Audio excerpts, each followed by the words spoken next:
They're not going to do shit. At the end of the day, they can't do shit. If he thinks we can't do something, you're going to look at this judge and think I can't do something, young man. You're going to learn a big. Today we're in Judge Simpson's courtroom, and this one goes off the rails fast. We're watching a guy who somehow thought cutting off his court-ordered tether was a smart move, like that would magically fix everything. And now he's standing in front of the judge asking for his bond back. I don't know about you guys, but if I ripped off court-ordered jewelry, I wouldn't be asking for mercy, I'd be hiding under a rock. That's not confidence, that's delusion. Tether violations are basically you telling the court, I don't take you seriously, and this guy said it loud and clear. It's almost funny how bold he is, but at the same time it's just sad how disconnected from reality some people are. Would you give someone... Or calls the case of the people versus Marquesi Hankey. Your Honor.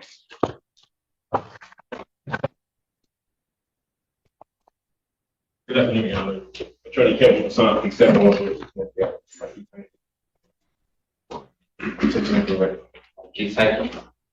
All right, it's your motion. I did file a motion to state that previous PCC hearing, my client's bond vote from privileges from the jail suspended due to allegations that he cut off his tether and contacted the complainant. Following that particular bond hearing, the judge my client not contacted the complainant with period in the jail. Also instructed my client that if allowed to be back on bond, we would ask the court to hopefully just reinstate his original bond with tether. I would know judge that he has no prior criminal, well, no prior adult felony conviction whatsoever.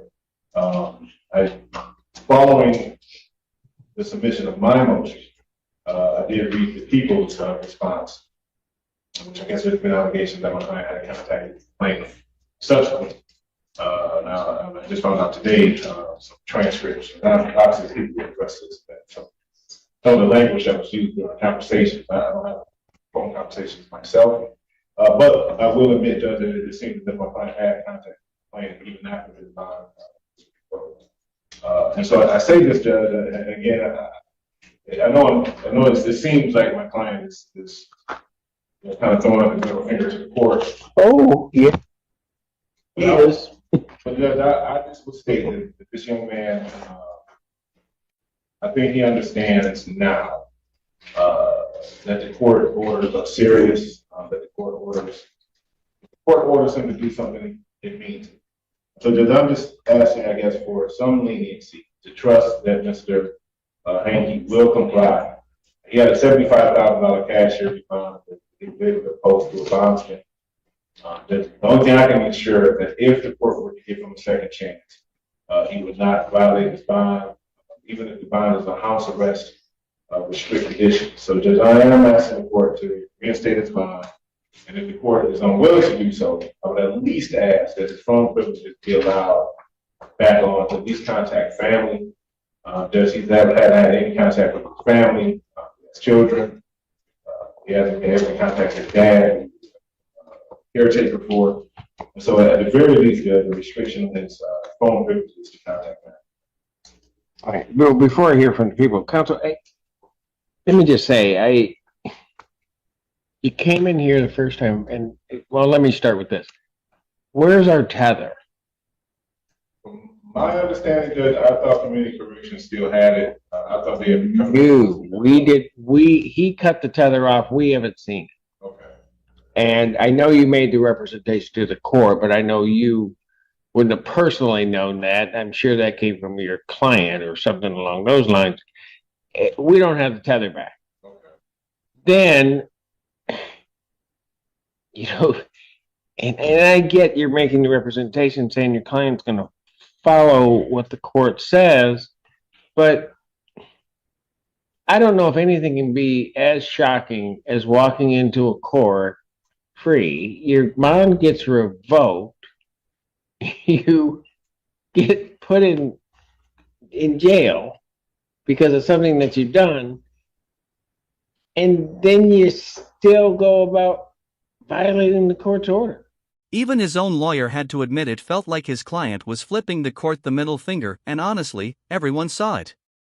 Judge Simpson's sarcastic response said everything. because you could feel the frustration through the screen. I genuinely don't understand how someone cuts off a tether and thinks they're outsmarting the system. That's like setting your own parachute on fire and arguing you should still be allowed to skydive. Bond is trust, plain and simple. You break it, it's gone. You don't get to return it like store credit. Watching this is a weird mix of comedy and disbelief, laughing 1 second, shaking your head the next, because there's just so much arrogance wrapped in immaturity here. I don't see how any judge could look at this guy and think he'll follow the rules next time. I'll be honest with you, counsel. I mean, I get what you're saying. I don't have a problem giving people chances. I just don't know that this is the one to give a chance to. Because he just hasn't done anything the court's asked him to do. Ms. Senda. Your Honor, I will rely mostly on emotion. However, in listening to his jail calls, he has 45 total calls to one number after his privileges were revoked with different pins he's using.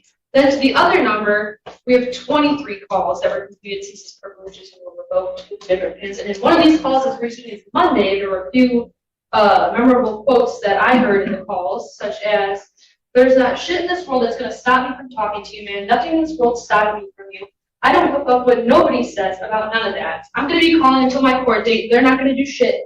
At the end of the day, they can't do shit. I'm going to talk to you till I can't talk to you no more. I'll be home. I'm not worried, man. I know I told you this is about to be my last call, but I'm not stopping shit. I'm not stopping nothing." And then, why stop now if they already know? So I have extreme concerns that he cannot follow court orders, considering he cut off his tether, continued flagrantly calling the victim on other pins, both numbers, acknowledging in some of the calls that he should not be contacting her, and continue to contact her. He just cannot abide by any of the court orders that are set before him. So I have great concerns, and especially given the violent nature of this case as well. Anything else, counsel? I mean, counsel, does your client want me to just request of the jail that they put him in solitary so that he has no contact with anyone, can't use their PIN number? If he thinks we can't do something, and particularly if you're going to look at this judge and think I can't do something, young man, you're going to learn a big lesson. So I definitely don't want that. My client. Well, he needs to, and I don't mean to interrupt you, counsel, but he needs to understand. You can say all that stuff. You are not that big, not that bad. Now, if you want to play with me, this is the kid say, mess around and find out. I guess that's not the quote, but yeah, it's close, but I did pretty good. I said it okay, right now. All right. So just, if I may, just briefly, my client would like to. Go ahead. I want to apologize. I don't think I'm being bad at all. It's breaking by myself. I can't say that I'm not in here for nothing. You obviously think I am. Yeah. I just want to apologize. Like I said, I'm not being bad. I don't want to be here at all. I really don't. Truly. Again, please show mercy. Please. That's all that matters. I have no problem showing mercy to those that deserve it and have earned it. You have not. Motion for bond reduction or any change is denied. His bond will continue as revoked. Thank you, Judge. And for the record, this is also, from my understanding, the PCC. Yes, sir. Is all discovery complete? And I would ask if possible, if possible.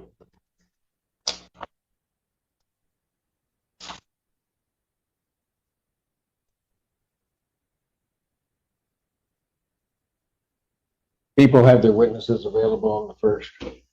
We'll do our best, Your Honor. Preliminary examination in person will be set April 1st, 2025, 9 a.m. in person before Judge Perry.